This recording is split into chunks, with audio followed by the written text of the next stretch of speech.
প্রস্তাবিত বাজেটে মদ, সিগারেট ও বিলাসী পণ্যের উপর ট্যাক্স বাড়ানোর কারণে বিরোধী দল চরমভাবে নাখোশ হয়েছে বলে মন্তব্য করেছেন প্রধানমন্ত্রী তারেক রহমান।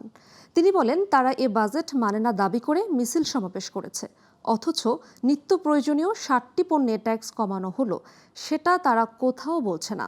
এতে কি বোঝা যায়? সাধারণ মানুষ নয়, বিশেষ কিছু শ্রেণীর স্বার্থই তাদের কাছে বড়।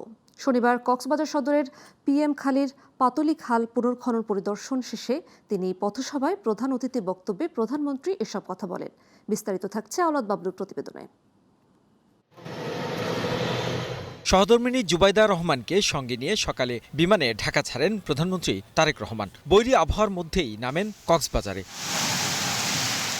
বেলা 11টার দিকে তার বাবা প্রয়াত রাষ্ট্রপতি জিয়াউর রহমানের স্মৃতি বিজড়িত কক্সবাজার সদরে PM খালি ইউনিয়নে পাতলি খাল পুনর্খনন কাজ উদ্বোধন করেন প্রধানমন্ত্রী।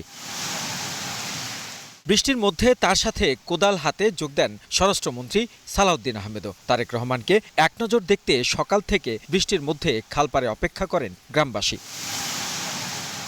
প্রায় ৫০ বছর আগে জিয়াউর রহমানের খনন করা খালপাড়ের এই গ্রামবাসীর পথসভায় যোগ দেন প্রধানমন্ত্রী তারেক রহমান।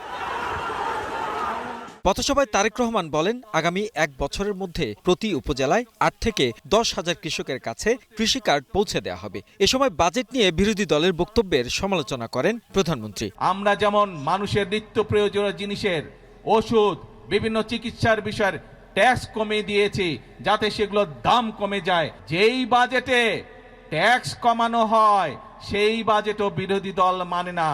যেই বাজেটে মদের দাম বাড়ানো হয়, যেই বাজেটে সিগারেটের দাম বাড়ানো হয়, সেই বাজেটও বিরোধী দলের পছন্দ নয়।